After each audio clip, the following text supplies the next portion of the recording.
इस संसार में। पता है, मां का बलिदान तो कोई उसकी तुलना ही नहीं की जा सकती। बहुत सी बहुएं ऐसी होती हैं, आते ही न्यारी कर लेंगी बेटा को, मां से अलग कर देंगी। और जब बेटा मां के पास जाता है तो बहू कलेश करती है कि तुम मां के पास गए थे, तनख्वाह में से कहीं दे के आए होंगे। और जो बात मैया पर तो चल जाए ना, तो माँ अपने बेटा से कहती है तू मेरे पास मत आओ कर, तेरी बहू तो ते कलेश करेगी ना, वो तो ते कलेश करते है ना। मोए नहीं चाहिए, मैं तो हाथ पांव चल रहे हैं, मैं तो भगवान जब गुजारो करेगा, पर तो ते कलेश होए जी बात मुझे अच्छी नहीं लगती बेटा, तू मेरे पास मत आओ करे। और तनख्वाह मिलो करे तब तो बिल्कुल मत आओ करे। अपने पाले परोसे बेटा को दूसरी की लड़की के हाथों में दान कर देती है। ये झूठी बात है कि लोग कन्या दान करते हैं। सच बात तो ये है कि असलियत में तो मां अपने बेटे को, उस कन्या को दान कर देती है कि जा ले जा। असली बात तो ये है, कन्या तो उस घर की मालकिन बन जाती है, हैं? दान तो मां करती है कि ले आज से मैंने अपना बेटा तो दे दो, पारो मैंने पैदा मैंने करो, बड़ो मैंने करो, दूध मैंने प्याए और सुख तू ले, जाकी दौलत तू ले, हैं? जाकी कमाई तू ले, हैं? जाको संग तू ले, हैं? जाके मकान तू ले, जाके खेतन तू ले, हैं? और जाई के नहीं, जो मैंने कमाए अपनी जिंदगी भर बहुए तू ले। ये मां का बलिदान है, इस धरती पर कोई कर सकता है? लेकिन मुझे दर्द तब होता है, दुख तब होता है, जो मां इतना सब कुछ करती है, उसके बाद औलाद जब कमा के लाती है और कभी कभी घर पे आवे और मां इंतजार करती है कि छोरा आ रहा है तो 2-4 हजार रुपया तुम्हें हाथ में धर के जाएगो, छोरा आ रहा है, और छोरा यूं कह के चले जाए कि मम्मी पे क्या कमी है, मां पे क्या कमी है? मैया पे तो खेत है, मैया पे इनकम आ रही है, फलानी चीज है रही है, मैया पे तो सोना है, चांदी है, मैया पे क्या कमी है? ऐसे कपूतों को तो मैं चाहता हूं कि आग लगा करके मार देना चाहिए, हैं? तो ये क्या मैया पे क्या कमी है? जा मैया पे तो कोई कमी ना है, हैं? और तेरे घर में एक मैया बैठी है, जा तू ब्याह के लायो का है, तापे सब कमी है, सो ले लग तू भैया दे रहा है,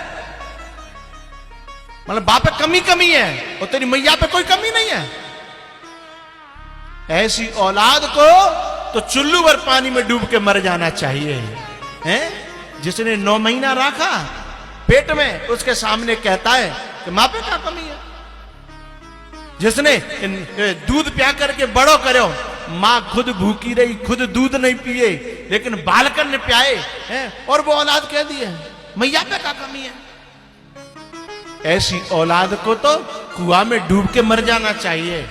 तू जय दिना के लिए पैदा करो, जय शब्द सुनावे के लिए पैदा करो का? अरे तू माँ देवो, माँ पे जोर के धरेगो तो माँ कोई शराब पीवे थोड़ी जा रही है, जोर के धर के तो ये दे जाएगी। अंतिम में कछु चीज बनावेगी तो तेरी बहू ही दे जाएगी, हैं? तो कोई तो छोड़ के जाएगी। माँ कहीं बर्बादी करने तो जाती नहीं है, तेरी बहू तो फिर भी है मेला देखे में जाए, शॉपिंग करवे जाए, न जाने कहां जाती है। और हो सकती है तेरी बहू तो तेरे मायके में भी दे आवे, लेकिन माँ मायके में नहीं देती। माँ तो अपनी औलाद के लिए इकट्ठा करके रखती है। इतने पर भी औलाद कह देती है कि माँ पे क्या कमी है, माँ क्या करेगी? धिक्कार है उन कपूतों को जो माँ बाप को ऐसी वाणी कहते हुए उनकी जीभ में कीड़ा नहीं पड़ता है, उनकी जीभ में आग नहीं लगती, जो मां से कहते हैं कि मां पे क्या कमी है, मां क्या करेगी, मां को क्या जरूरत है, हैं? तू ब्याह के लायो का तो ये सब जरूरत है, पूरी तनख्वाह, पूरा फंड, पूरी पेंशन और पूरा जितना जो बाद में आता है रिटायरमेंट के बाद सबरो बहीकल है। मां को कोई जरूरत नहीं है। धिक्कार है ऐसे कपूतों को। अरे तू अपनी तनख्वाह में तो पूरा नहीं तो कबू कबू आया तो एक, अरे 12 महीना तो तनख्वाह मिलती है, 12 महीना में कम से कम 2 महीना की तनख्वाह तू यूं समझ ले दान कर दे तो अपनी माँ बाप पे ये दान कर ले, दुनिया में नहीं कर रहा तो माँ बाप पे ये दान कर ले। धिक्कार है ऐसी औलादों को जो अपने माँ बाप खिसाने से खड़े रह जाते हैं। वो तो बोलते भी नहीं है क्योंकि मैंने मांगी और जन नहीं कर दी तो काम हमारा मां जनो रहेगो, का हमारा मोह रह जागो है, का हमारी इज्जत रह जाएगी। और वे मन की जान लेते हैं कि हमने कहियो जो नहीं करेगो, ताकि उनकी कहने की हिम्मत भी नहीं पड़ती है साहब।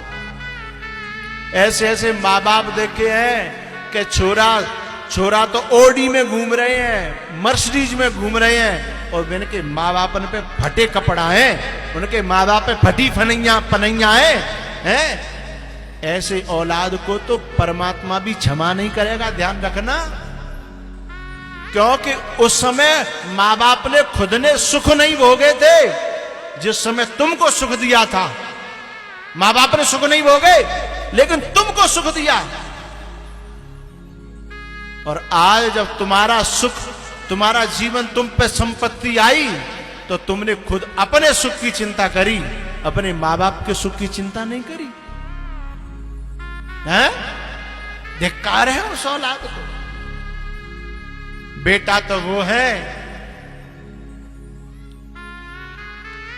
कि जो सुख खुद भोग रहे हैं उससे पहले अपनी मां को सुख देने की कोशिश करते हैं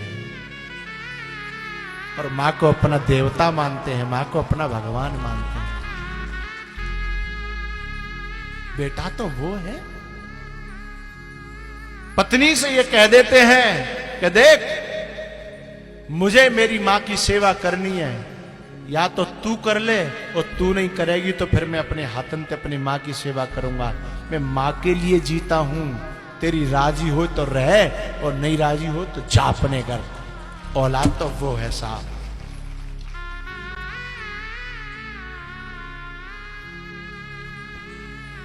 भगवान श्री कृष्ण ने अपनी मां को समझाया, गले से लगाया और आशीर्वाद दिया, बेटा तू जहां रहे सुखी रहे, जा। और सुन, मेरी याद मत करना, मेरे पास तो सब लोग हैं, तू अकेला रहेगा ना, दुखी रहेगा। भगवान श्री कृष्ण दोबारा से डोली में, उस रथ में बैठे हैं